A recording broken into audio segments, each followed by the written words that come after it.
Welcome back to my channel researchers, and today we are going to discuss about how you can prepare and publish your manuscript. So before we begin with, I would request you guys to subscribe to my channel so that you don't miss on any of my videos. So let's get started. Very first thing when you start writing a research paper is that simultaneously start looking for an appropriate journal as well, right? While seeing the journal, you should keep into the mind the journal's indexing and the impact factor, the scope of the journal, whether your paper falls within the scope of the journal or not, and writing style. I would request you guys that you should read at least 5 papers from the same journal you are sending your paper to, so that you know what is the writing style and what is the acceptance for that paper. And the author's guideline, that is for sure you have to abide by the author's guideline for any of the paper that you send, and make sure that you also see the acceptance rate of that very journal. Once you've selected your journal and start writing your paper, then the very next thing that you should keep into mind is your title, right? Title of the paper should include all the variables of the study, the area of research, and the kind of respondents that you have. See, whenever the title is written, right, the very first thing any of the reader or the author sees is your title of the manuscript. So that is the first impression of your paper, and make sure that it has all the components, okay, so that it is very catchy. Another thing that you should keep in your mind is the author's affiliation. Where are the authors are from? If supposedly I am from India, I can collaborate myself with the people from other countries who are working on the same field, right? So the next thing I would say that the title of the paper should be very predictive, okay? It should tell about what is there in the paper itself. Just by reading the paper, the reviewers should get inside what is all there in the paper, and it should be very catchy and interesting, and all the important keywords should be included in the paper, right? Next step is the abstract. Now the abstract is a brief overview of your content. It may influence the editors, peer reviews, and readers regarding the quality of the manuscript. The abstract tells the prospective readers what you did and what is the importance. What are the important findings of your research, right? So, and your title of the study and the abstract together is the advertisement of your paper. So it should be very interesting, and that should be easily understood without reading the whole article. Just by reading the abstract, a person, a reviewer, or the readers should get inside what is all there in the paper, because once your abstract is interesting, okay, then only the person will read your entire paper. So while writing the abstract, the things that should be kept in mind, that it should be brief overview of what you have done. It can be structured or unstructured. In structured format, we have the various formats for writing the abstract. Say for example, the purpose is given differently, then the research design, findings, and originality, these are all given differently. Whereas in unstructured, you just write in the running form, the abstract. And you should also make sure that abstract is within the word limit of the format of the journal. Keywords are the very crucial. Keywords are the important points. After that, you should find certain keywords that are essential for your paper. Like if I write 5 to 8 words that are there, that are very prominent in my research paper, if any of that person types only say 2 or 3 words from that keywords, he is directly directed to your paper, right? So choose your keywords very judicially. Then you should avoid any abbreviations and the jargons. Then comes your introduction part. In the introduction part, make sure that it gives the general background of the study, the research questions that you are going to answer it in the present study, the significance and the objective of the study, why there is a need to conduct this study, and make sure that this part of the paper introduction covers only 10 to 15% of your entire manuscript, okay? And certain points that you need to keep in mind is, so whenever you are writing the introduction part, make sure that you are going from global to local, okay? Supposedly, if I am writing something about coronavirus, I should give the global data first, and then slowly and steadily I would come to India, and further I can also go to the provincial level. Then you should also make sure that you expand your introduction in kind. Firstly, you give about the introduction about all the variables. then their importance and any facts and figure that are required, and then you directly come to the objectives of the study, right? Then is your review of literature. I would suggest in any of your paper you should cite at least 50 to 60 studies and make sure the current studies from the current year are also cited in.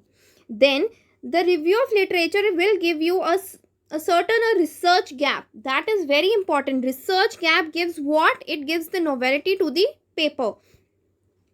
And whenever you read paper or cite paper, make sure that you use only good and authentic sources such as Scopus, SSCI, Elsevier and JSTOR. Now, why is review of literature important? Because it shows the relationship between the previous studies and the current study. It identifies the gap. You can identify the methodologies that were used in the previous studies. Okay, then you can see whether people are working in this area or not. And you can also identify the main ideas, conclusion, theories, etc.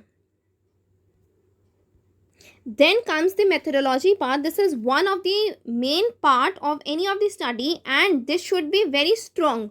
Okay, your paper can be rejected when you have the weak methodology. So you should keep into consideration the study design and setting, whether you are going for the qualitative data analysis or the quantitative, whether it is cross-sectional or longitudinal, then the area and the time duration for the research, data collection, population and the sample size. You should give each and everything, like how and why you have done so. Like why have I taken this much population, why have I taken this much of the sample size. Reasons should be cited as well. Then you should also give the methods of data analysis. That means the tools and the techniques you're going to use for the data analysis. Okay, so main part of your paper is your statistical analysis. Okay, how you have drawn your findings.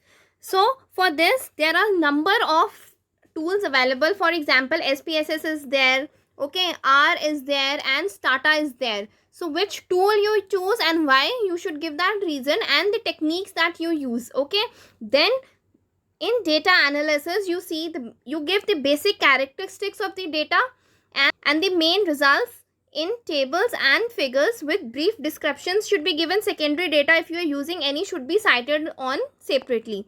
And you should never ever give the percentage that is very small. Okay, you cannot write, if there are only 1 out of 2, you cannot write 50% of the population are doing so and so. Okay, and for numbers also, you can only go for 2-digit, decimal for 2-digit only. Okay, now for the statistical analysis, as I said, there are number of tools and techniques available. Try to explore something new that has not already been done in your field.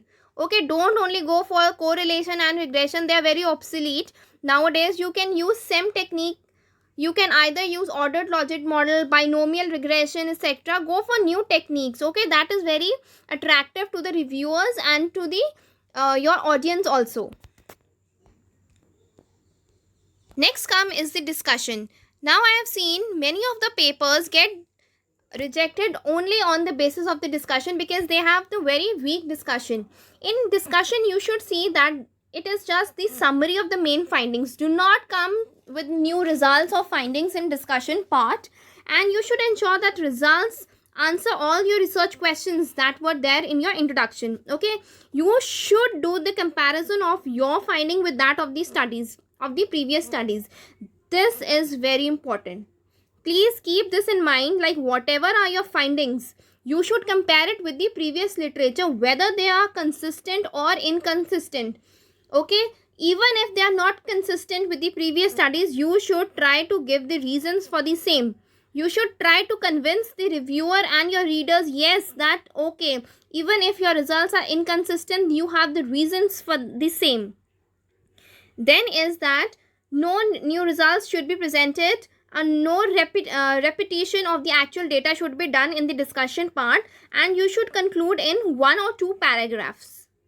Now then comes the implications of the study, like why your study is significant? What will it contribute to the practitioners in the real world? Any theory you have developed, okay, the impact on the interventions, methods, programs, etc., the outcomes to the solving any of the social, economic, or any other problems, and how will you do so? You should also try to give out that framework. Last but not the least are your references. You should cite all the references as per the author's guideline and use the latest references as well. Supposedly we are writing the paper in 2021. You should cite at least 5 papers from the year 2021, right? And also do not oversight. That will not make your manuscript very attractive, okay? And do not also do the self citation. The citation from the same area should be avoided. Since we know there are mainly two methods of writing the references, one is the MLA and one is the APA format, you should keep into the mind what are author's guidelines and then only do the references part. Please do not ignore the references, because just on the basis of your references, supposedly they are not according to the author's guideline, your paper can be rejected outrightly. So that is it for today, guys. I hope you've liked my video. Thank you.